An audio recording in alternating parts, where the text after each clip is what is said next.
the Norwegian method.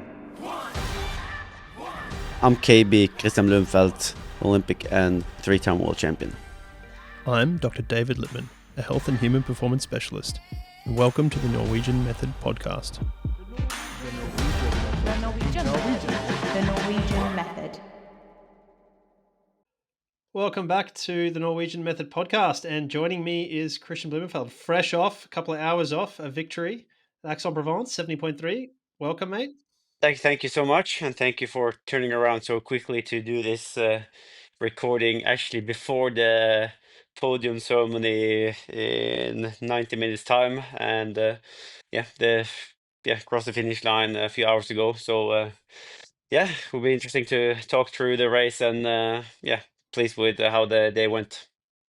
Yeah, well, that was going to be one of the questions. Was how are you thinking about it? Obviously, a win is always good. Maximum points to Ironman Pro Series, great. That's kind of what you turned up for, but more so qualitatively and in terms of performance, each leg, those sort of things. How are you feeling about the race? Yeah, so first of all, like the reason why we decided to, when we made the calendar and decided to go to here in Aix-en-Provence, were because it's French roads, and the main goal for the whole season is to perform well in Nice. So even though it's not like the same course as in Nice, it's maybe it is a good place to at least get some sort of training for it.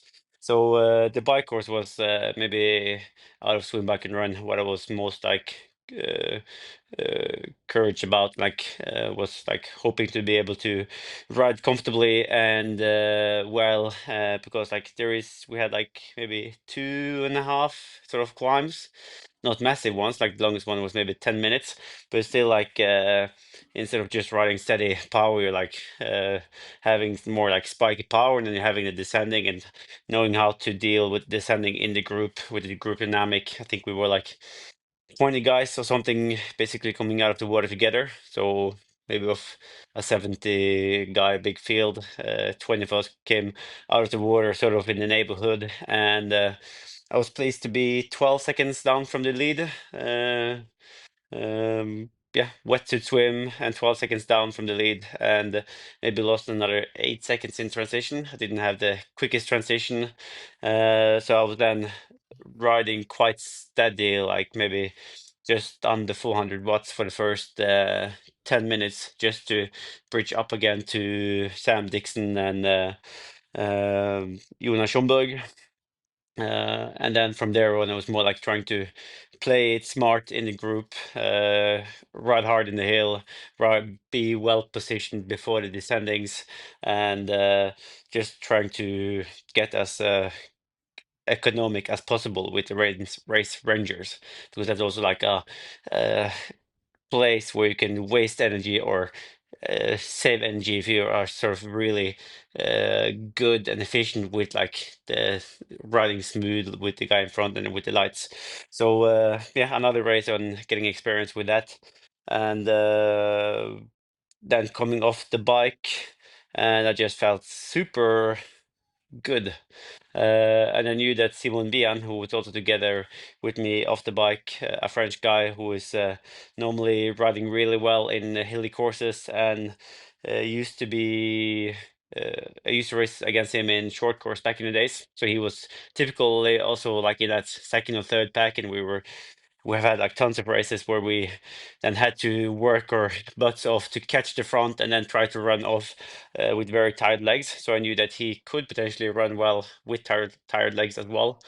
So he was then taking the lead for the first 15K, and I felt quite comfortably and sort of I was just waiting for the moment to just put on the gas, and as Casper came up, I told him that with 5 to 6K to go, I'm gonna put on the accelerator. So be ready if you can. And then pleased with how the legs were feeling when I was then putting on the gas. That's awesome. I mean, so many, as per usual, you recounted half the questions I had, you answered in your recap, which is awesome. It's a great way to do it. I didn't know that you'd raced him before. That's really cool that you sort of had this thing. He probably saw you run up on him and just thought, oh, here we go again. This guy's going to run off on me at some point. Just when. The commentators certainly didn't think you looked as good as it sounds like you felt. They were very much questioning whether you could do it after the Ironman a few weeks back. I felt pretty good, but I was sort of trying to make him think that I didn't feel too good, because then he would put on like then he would take the lead and try to open up the gap to me rather than looking at me and trying to save himself. So I tried to play a little bit weaker than what I really were. So so I was more just counting down towards the last 5K or so, like finding the right moment to just put the gas down. Yeah, and you did that through a couple of bends in the road. I saw there's a couple of turns, and all of a sudden you were gone, which wasn't great for the motorbike trying to catch you, but was smart tactically, obviously. So I see you've played before, unsurprisingly as well. Yeah, and it was more like you need to find like the right place. Like you don't want to put in a surge in headwind as an example, and it was like slightly uphill as well. So maybe I thought would get a little bit more out of the acceleration if I just was surging in an uphill. And also I knew that I would prefer to have like a section that wasn't like on the gravel section that we had like in the far end of the course where we went into the park. So I wanted to do it far enough away from the finish line, be 5 or 6K away, and not just with a downhill, because then it would be maybe a little bit more down to leg speed rather than who's having the most energy left, and also yeah, just making it hard enough or attack far enough from the finish line. Yeah, okay. That all some good tactical lessons in there for lots of people, and hopefully your competitors aren't listening, or maybe they are, and now you have to evolve. So, uh, so on this, I guess, how was the swim in general? Because I heard Casper's interview say like it was quite like chaotic in there. Did you feel that as well, or is that just him being soft from short course? No, I don't think you're getting soft from short course, to be honest. Like that's maybe where it's the roughest the swim field you can get. And even the worst is maybe in French Grand Prix races where they just throw in like 95 guys, and typically they have the first buoy like 250 meters from the pontoon. So there is often even more aggressive. So, but yeah, like when you're 70 guys or something, starting with maybe 25 meters apart between the first, like the starting buoys, then it do tend to get hectic. But then you can be lucky and you can, or you can be unlucky and you can get like an elbow from the guy next to you, or you can be lucky and you can just yeah find your way. Okay, so about pretty messy course, but otherwise okay. I thought that transition was pretty messy as well. It looked very small for 70 people. There were a bunch of you around the things trying to all get like put on all sorts of cycling paraphernalia at the same time. Is that? I mean, am I off the mark there, or was that pretty messy? No, that was a strange one. Because like at least in Texas, we grabbed the bag and then we were sort of running into the tent, so we were always moving. And then we left the bags in the tent, and we could like always like move forward in the course. Well, now you had to get your bag, and the bags is up separated with maybe 10 centimeters.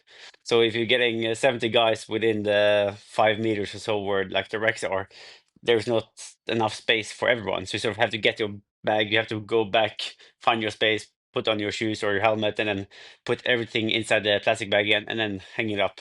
So yeah, it was a little bit hectical, and I think also that's why I lost a few seconds in both T1 and T2, simply because I wanted to do it right rather than losing anything and yeah, being yeah, like instead of gaining the 5 or 7 seconds I could gain, I was just taking the time.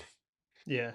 And is that? I assume they go through this with you at like the elite briefing the day before. They explain all that stuff to you because that's obviously different race to race. So that it's something that you need to be clued into.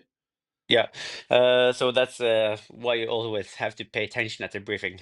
So, and also when you are checking in the day before, when you're hanging up, you sort of understand what sort of uh, or which way they're organizing the race, and especially when it's like a different or separated T1 and T2, it's always a little bit more tricky to do the organization in advance. But they did a great job here in Aix-en-Provence with making the logistic easier. But we had like a swim venue, maybe 30 minutes outside of town or 20 minutes driving by car. And then we did like a big loop into downtown. So yeah, it's a little bit more to remember when I have a different T1 and T2. But yeah, our men, they are used to organize events all around the world, and they're bringing the logistic team and making like a good plan in advance. So typically, as long as you're paying attention at the briefing, you are fine. But that was maybe one thing we didn't do too well in our preparation. We didn't read through all the documents we got. So when we went on the plane from Bergen, Casper was scrolling through Instagram and he saw like one of the other athletes saying, "Shit, look here!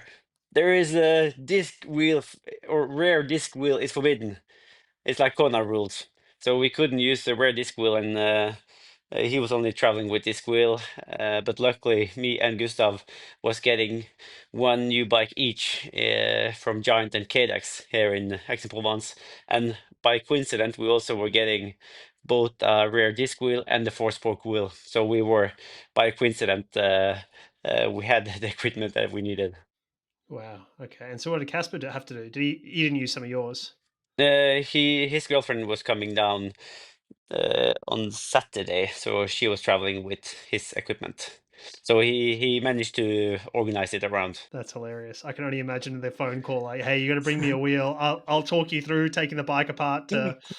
Oh, terrible. Okay, that's great. I won't dwell too much on that. On the bike, you're in that lead group. There was as I said, a bunch of you, and I think I talked to certainly talked to Gustav about this before. Was and maybe you as well, where you're in a bit of a group dynamic, but somebody can go off the front, and if you're not sure that that happens, you can sort of lose some time to them. Did you know he'd gone off the front? Was it Zapunka?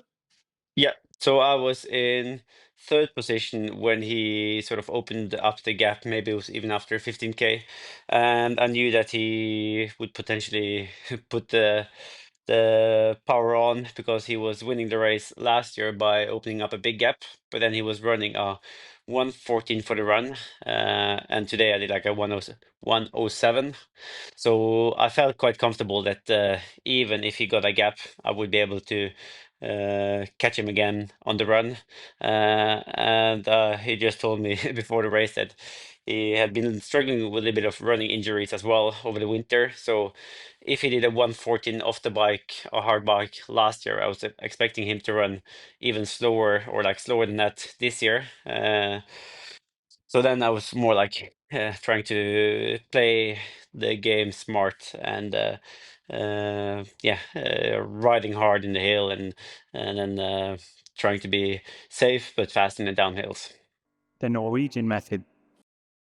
Morton's hydrogel technology encapsulates carbohydrates, making their gels and drink mix easy to consume and easy on the stomach.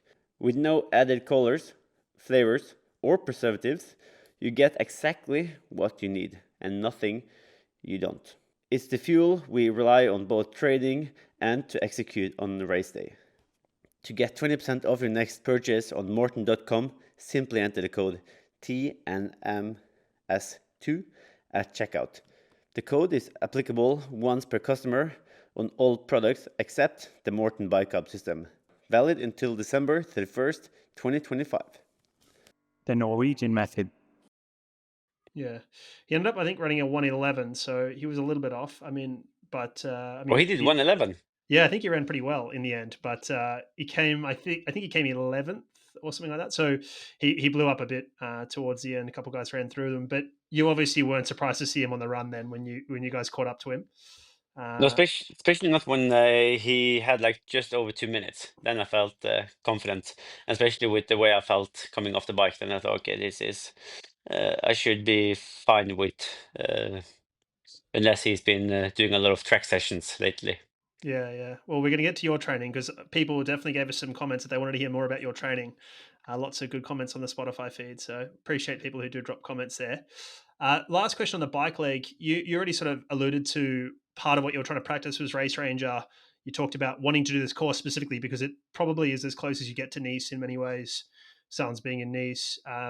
How was the descending? And like, because I was watching the course thinking, geez, this is actually really good practice for Nice. I realized while I was watching why you guys went there. Was going to ask the question, as I said, you already answered it, but certainly looked quite windy, and there was certainly some times there where people were sitting up and yelling at each other and a few other things. How was it on the bike in terms of those things? Was it a bit difficult given the technicality of it, or did you find it okay and it was just a good day's practice? I find it okay. Like it was a good day of practice, and when we had like the guys around me were sort of playing it safe when we were riding down.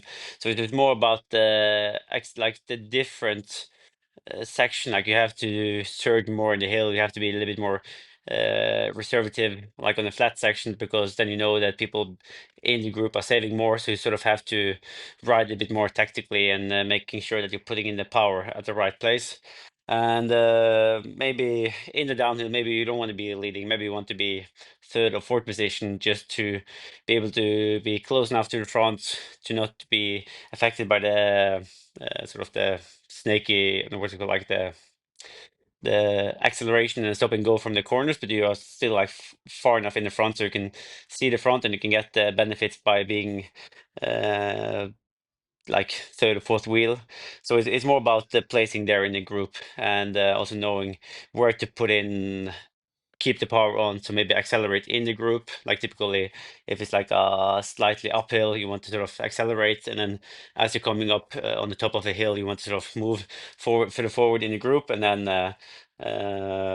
without burning too many matches. Yeah, okay. And so onto the run, we already talked about you weren't super happy with T2. You did like you made up some time in T2 though, so you certainly it wasn't as bad as you thought. But did you have a plan on? Obviously, we talked already about you sitting with Vian, and we're saying basically just sat there and weren't surprised to see it. Were you keeping an eye on Pierre coming from behind? Because that was at least the commentators were convinced he was going to run through the field.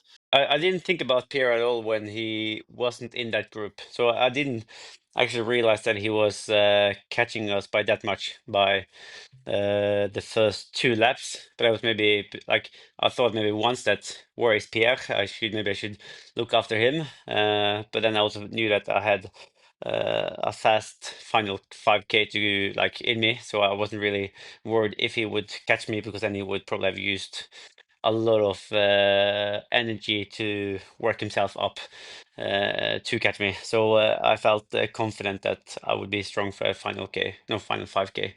But I was more worried about, like in advance, I was thinking about Pierre for his run, and Sam Dixon because he's generally a strong swim bike runner, and he can run quite fast at times. Like in Paris, he was running pretty well in the mixed relay, and he can be quite solid as well. And then Simon Vian, like as long as he can use his bike strength in the climb, and it can be like a race with tired legs, he is often strong as well, and he knows the French road. And then like I also thought about Gustav and Casper would perform well. Especially Gustav with the skills he has for courses like this. So I may be a bit surprised the way he performed today by struggling that much on the bike and putting down so much power on the bike, but still losing time. And then Casper did a great job. Like he was racing tactically clever and smart, and doing his thing well. Yeah. Just on that quickly, I'm sure listeners are interested. I was certainly interested. We had a bit of a chat off air before. Gustav's all good though, and it was just a bad day for him. Yeah, I think he was just he came after the race and said like he was riding extremely hard. His power was really high, but he was still losing time. So he was almost like he felt like, is it just the group dynamic that is the huge, like the massive difference? Or so he was like wondering, what the hell do you ride up front when he lost 4 minutes on it? It's maybe just like if you don't have sort of the race going in your way, and you suddenly have like everything against you, and you have to ride by yourself, you have to catch a bigger group up front, it is harder. So he was riding very hard for the first 30 minutes and 1 hour, and even the 2 hour average power was quite high compared to what he's been doing in the past. And I think he said it was similar to what he did in Daytona back in 2020, and that was like a completely flat course. Yeah, wow. Well, good signs then. Obviously, it's not clicking for him just yet, but the physiology is there now. The race day needs to click for him. So, appreciate the update. And in terms of the run in general, what did you think of the course? It looked quite nice on TV. Like I was, or on YouTube, I was enjoying. I thought, oh, just that looks like a nice course to run compared to some of the stuff you all get to run around. How was it to out there? Yeah, I really enjoyed it. It was like 7K loops is maybe the perfect or the ideal thing you can do. It's 3 laps, and mentally that goes quickly by. Like it's the first one where it's sort of settling into the rhythm. It's a meet or the stake in the middle, and then you have the certs in the end where it's just one more lap to go, and it's easy to mentally count down. Like you're thinking like you're pushing the way all the way out, and you're putting it back again. So it's like mentally easy way to get through, uh with a lot of like twisted turns, but still like most of it was like good surface. It was just like maybe a couple of 100 meters where we were running on the gravel part. And actually, on the first lap, I was running just behind Simon, and I didn't really see like the rocks underneath. And I twisted my ankle quite badly on one of the strides, but luckily I was able to just keep running and sort of run it off. So yeah, I enjoyed the run course, and also with they had some sort of sections of the course were sort of coming in and back again, so the spectators can see you multiple times, and that's also create like this uh, places where the atmosphere is better. Like you have Yeah. tons of people cheering on, and it's a little bit like moments you're looking forward to get down to that point or the spot of the course. Yeah, no children in the way this time, which was good. No And children in the way, like in Texas. yeah, So that was good. but it also gives the opportunity to understand where people are, which I think is helpful for athletes as well, because it very much could be a day where you had no idea where anyone was. I was actually had my parents over here, and they're like, "How do they know where everyone else is?" And I was like, "Well, on the bike they don't really." So But on the yeah, run, I didn't really even like because there was only one like short out and back section, and that was shorter than I thought. Like as I went through the course in advance, so it was maybe just like if I should maybe 250 meter down and 250 back again, and that's like a minute and a half or a minute 50 seconds of gap, so you don't really see much further back in the field than that. Other than that, like the whole day, you don't really know the gaps to the people behind. So people were screaming like in French to Simon, and I didn't really realize. I think they were screaming about Pierre as well, that he was coming from behind, but I didn't really catch it. So I guess I have to improve my French on Duolingo. yeah. Well, more Duolingo for Nice, I think, so you can get some splits from people. That's for sure. I did see you splitting your watch during the run at one point while you were still sitting behind Simon. What anything specific that you were trying to get an idea of? Was it how far back people were? Or were you looking at something specifically, or? Oh, that might have been that I was just checking the swapping between the pace and average lap pace. But I did let the watch when I was making the move, just mentally to sort of start from with a fresh lap, and I wanted to see like how far I was able to push the pace down. So I think the last 5K was, if I throw out a number, maybe 3:10 pace. So yeah, I'm pleased with that because it's not like a super flat course. It's a lot of turns, and it's like slightly uphill, slightly downhill, a little bit of gravel. So pleased to be able to finish off the last 5K with yeah, 5:10 or so. Well, that's what I was going to say. Is given your given your run in Oceanside, which was it looked like a more like a faster course to me. Maybe not perfect, but certainly faster. You must be really happy with the 107, given especially given Texas a couple of weeks ago as well. Yeah, but my watch did like I guess you should never trust GPS accurately, but it gave me like 190 meters short, sort of say. Okay. So that's a few seconds there. But yeah, I think I had better legs today than I had in Oceanside, and also the power, like the overall power for the bike was higher than what I did in Oceanside. Obviously, when I was getting the puncture and sort of was not free spinning back in again, but I was more riding in my rhythm. While now I was sort of riding in the group and being on and off the gas more. So yeah, quite pleased with this one, and also the fact that I was able to recover that well from Texas 3 weeks ago. So I was both able to put in some solid training as I was home in Bergen. So the idea since Texas, as it was 3 weeks in between, were to, instead of going very specific for the 70.3 distance, or at least I worked more polarized. So I did more of the training was like 400 meters. So like the week after Texas, I did 30 by 400 with the spikes, just to get a little bit like activation on the legs and get like 12K in at significant overpace compared to what I was expecting it to run here, just to wake up the muscles and sort of speeding up the process of getting quick enough for a 70.3. And then from now on, it's 5 weeks going into Frankfurt. So it's probably going to be more threshold work, not too extensive repetitions, but maybe duration in total will be quite long. And then racing Frankfurt by the end of June, which will be a quite important race. And also there it's not going to be easy on the bike, because there I think Magnus Ditlev is going to turn up.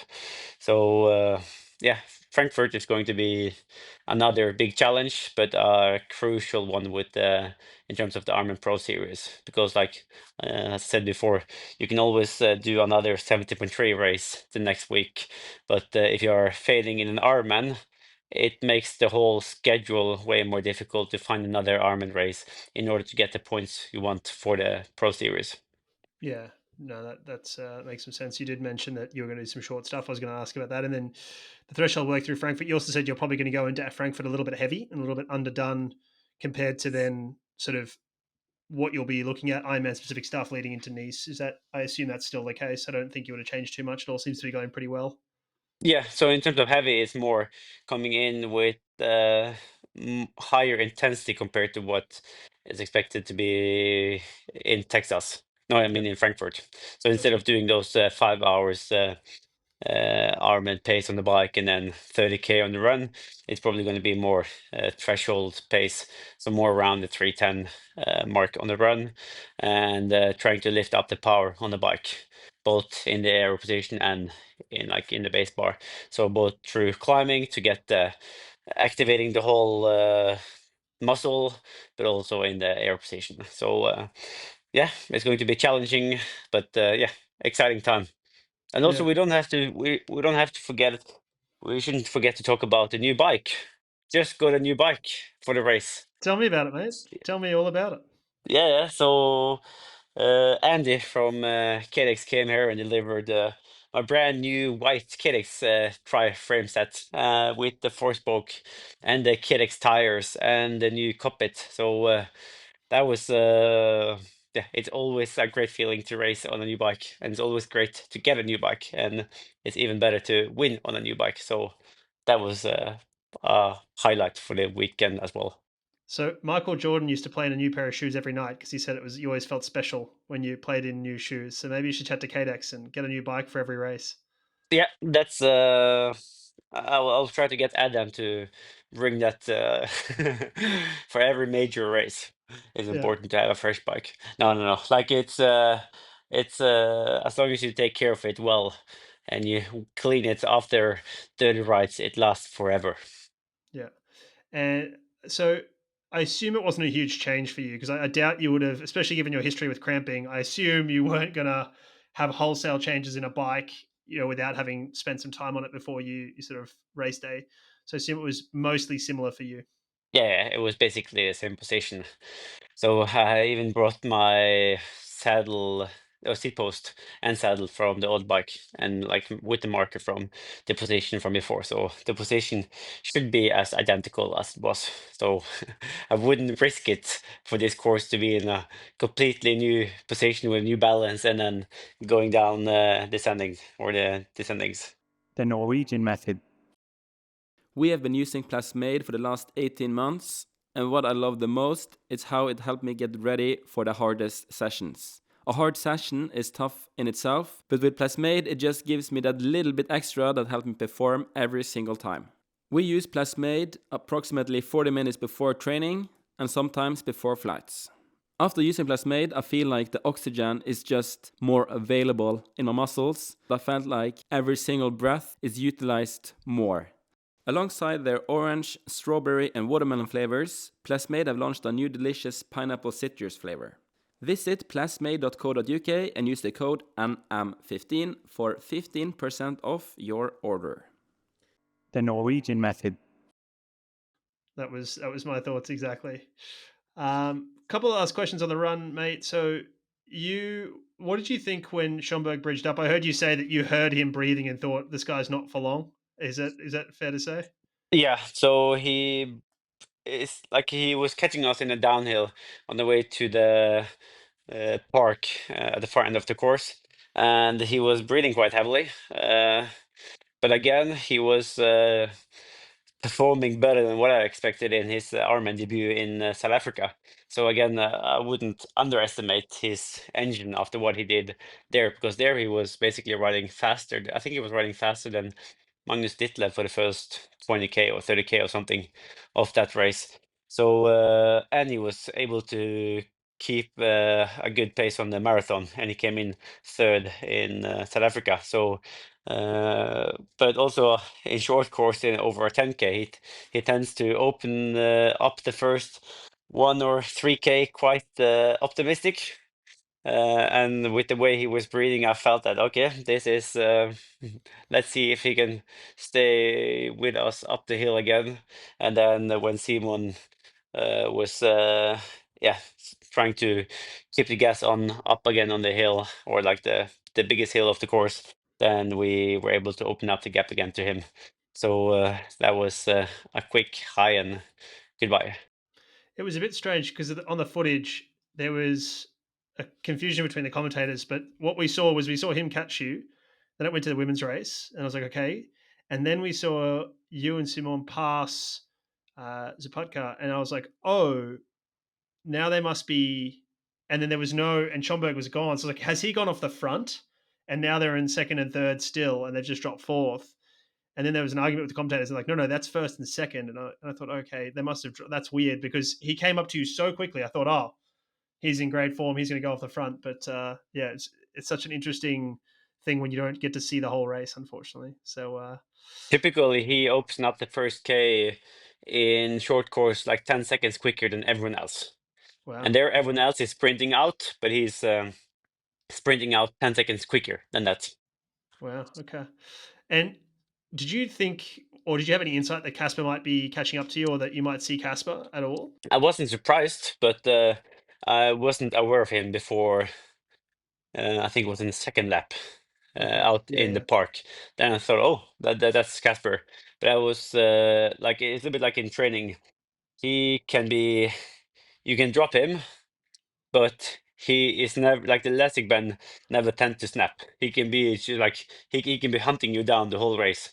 So he lost close to 20 seconds to me in T2, and he was maybe running a little bit slower on the first couple of Ks, but then from there on he was like he was basically smelling the podium. So he was hunting us down, and around 11 or 12K he managed to bridge up, and it seems to me that he was quite like in control over his pacing.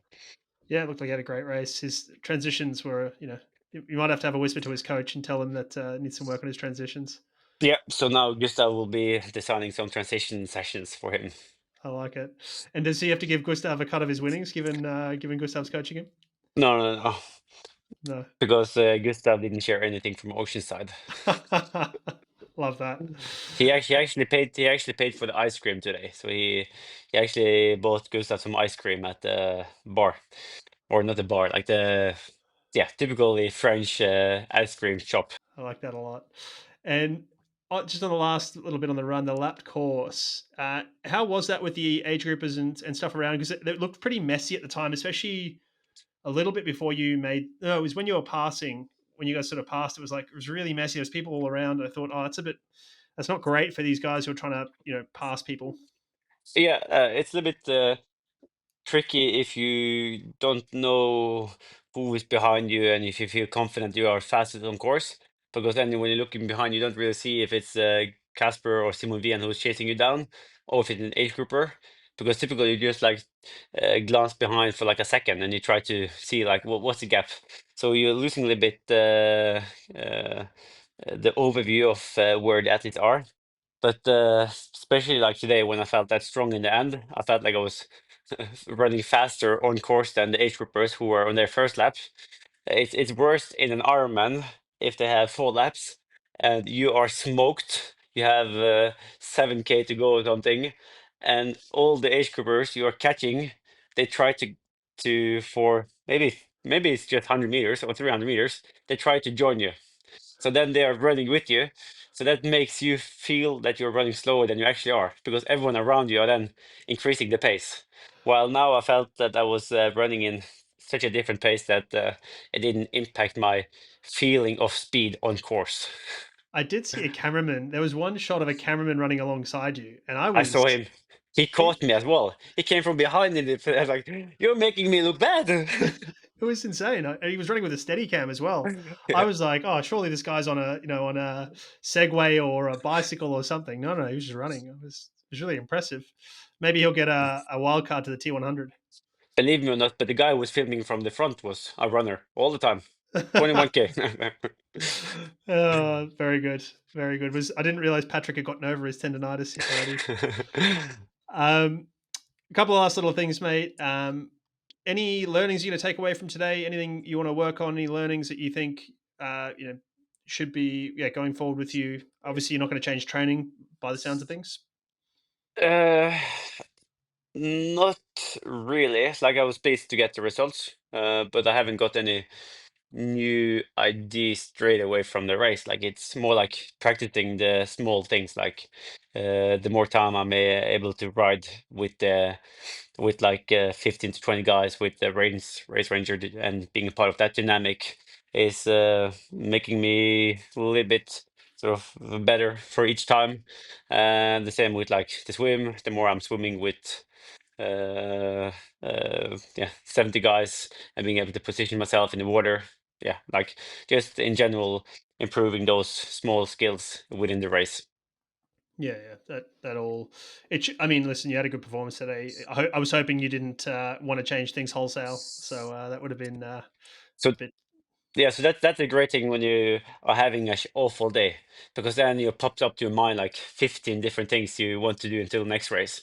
Well, now it's more just, as I say, trust the process and keep getting the small thing right. Or I noticed you threw the cap into speed mode for the run. Anything we should take away from that? You were in speed mode for most of the run, and then spun around for the finish, which is good, like a good athlete does. But any reason you ran with it backwards? Is it just because it was shady, or no. So I was running with it like this way with for basic, like so with the cap behind, tilting behind, basically because it's more faster. Like if it's in normal way, you're catching wind, especially, and you like blows over your head.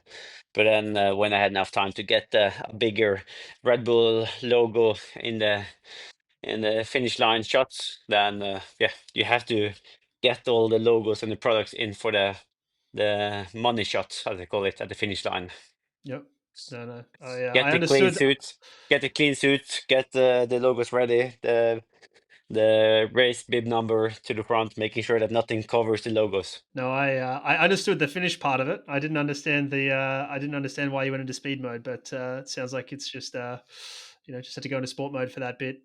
I did notice as well, mate. You last little bit on the podium, you decided to give poor old Casper a beer shower, and then you got a bit of a beer shower yourself. How was that? Oh, it makes everything smell awful. But the thing is, after a race like that, you're often quite cold. So I think his reaction were more that he was like freezing when he got the beer over him. And then I got a little bit from Simon, and he was throwing it over me as well.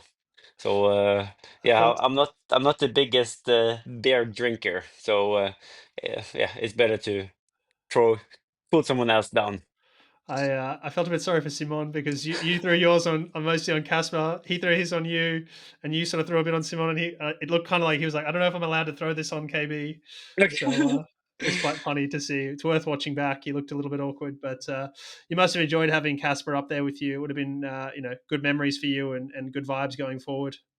Yeah, definitely, and especially the fact that he's now also qualified for both Nice and Marbella.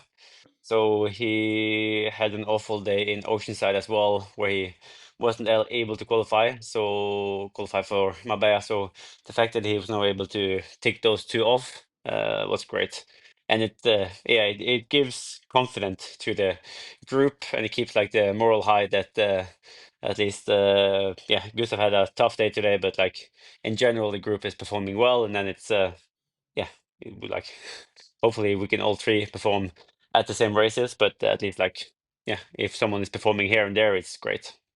Yeah, I don't remember what the race was. Like, I'm not so good with these races, but the one where you guys were all on the podium, was it Yokohama? That was Bermuda back in Bermuda. 2018, and Yeah. in Bahrain in 2018 as well, 1, 2, and 3.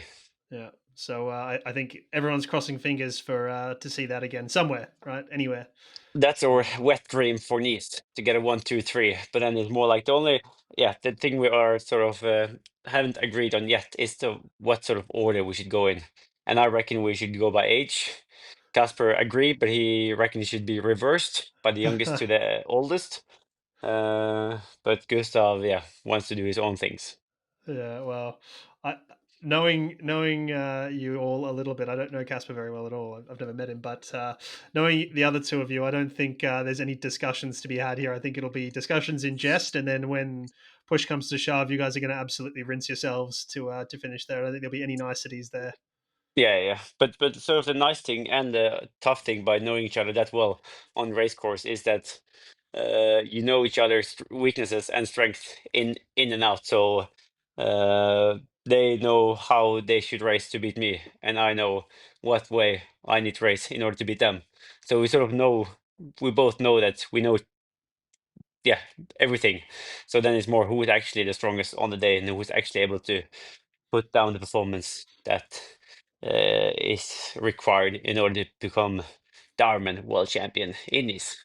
Yeah, I remember talking to you and Gustav about Kona, and him saying he thought you were foxing and slowing down, and actually then he realized you couldn't keep up, and that's when he realized he could go. So yeah, always those games to be played.